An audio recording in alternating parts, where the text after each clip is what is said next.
All right, so coming off of the Arthur Beterbiev video that I just did, and since I'm speaking on 175, I figure I take this time to bring up Anthony Yarde because I've been watching him, and he's good.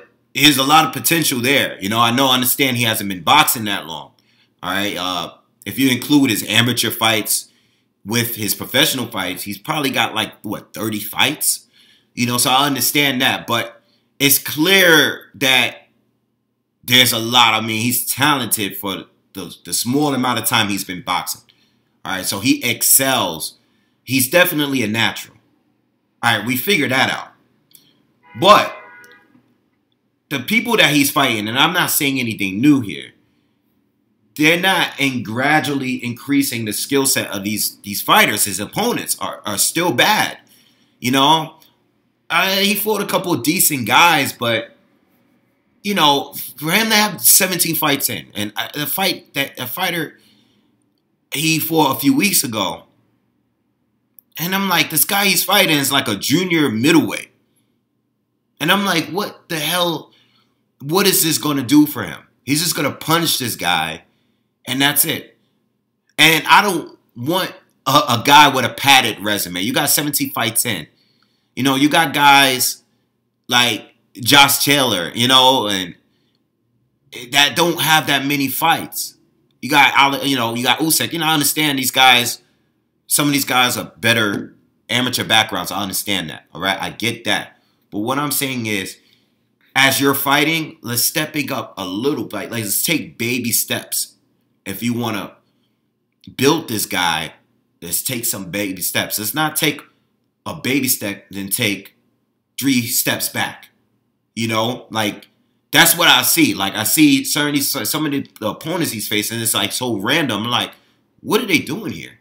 Because Anthony Joshua wasn't a guy that had this crazy, I understand he's Olympic gold medalist, but he wasn't no crazy amateur, and he clearly is learning as a professional. You gradually getting better in his fights. He's still getting better in my eyes. I'm still not even sure if he's hit his prime yet.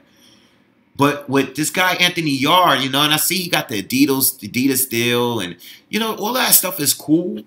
But I'm worried about him and his padded resume. And I feel like his resume is getting big, just padded. And he's not going to really start fighting the top guys until he's like 35 fights in. The way that it's moving right now. And I don't want to see what happened to Erickson Lubin happen to him. Because that's what I'm seeing right now. Erickson Lubin, you couldn't tell these guys nothing on here. Like, they were just gassing him up. And he looked good. The hammer looked good. And he got in there with Jamel Charlo. And he got knocked down in the first round. And I don't want to see that. I'm worried about that. Because I don't want them to say, all right, you know what? We're going to give him these fights. And his first big fight is a title fight against Alida Alvarez or a Kovalev or a Bivol or, you got a lot of good guys. And, like, let's move away. Like, you know what? Let me pull up BoxRec real quick because I think I still have it up. I look at BoxRec, right? And I'm just looking at the top 10. We got Alvarez, Stevenson, Jack, Bivol, Kovalev, Gozik, Beterbiev, Joe Smith Jr., John Pascal, Marcus Brown. That's the first 10 right there. And I don't even think he should be fighting those guys yet.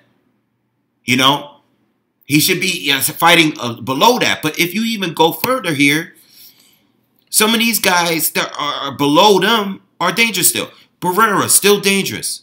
Igor Mikolkin, still good fighter. And I know he lost to Kovalev. I haven't seen him fight since then.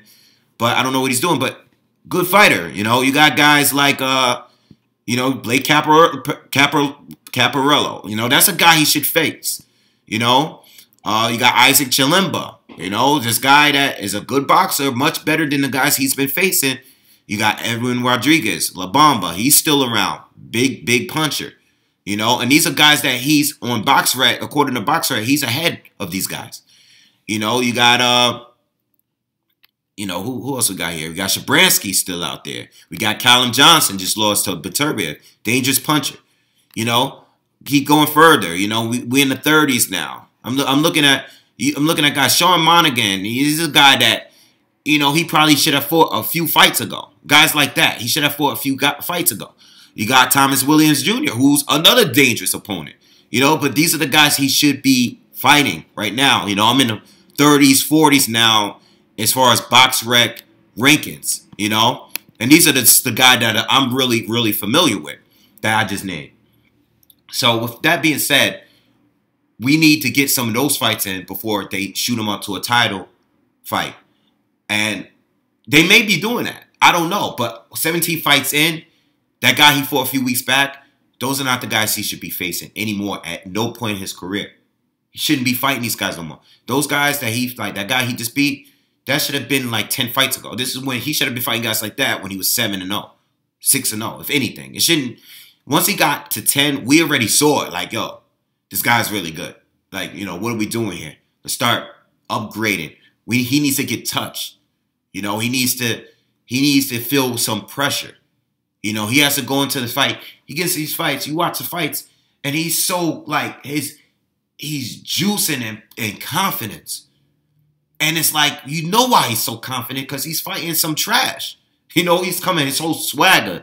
It's like, you're not going to step in the ring with everybody like that. You're going to come out in the rounds like, yo, this is a real fight. He needs a fight like that. I like him.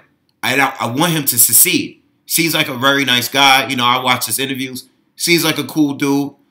And he's talented, you know, but, yo, they gotta step him up before he steps up for real. Because we don't want him to get exposed, you know. Like, I see, if he gets in there with a top or a champion right now, I see Erickson Lubin. I see that happening right now if that happens today. I know, I listened to interviews. I saw interviews with his trainer. I see these guys saying that they saw, you know, the certain championship fight, saw the Alvarez and Kovalev fight, and they already think that this guy can beat them. I'm like, no. Let him prove himself. All right, he looks good, but it's easy to look good against guys like that. You know, if Kovalev, Alvarez, Stevenson, whoever fights those guys that he's been facing, they do the same damn thing. You know, it's easy to look good against guys like that. So anyway, I just wanted to make a video of him. I haven't made any videos on him yet. And I wanted to speak on him, you know, and I like him. But they need to do something. They need to step it up for him, all right? Peace.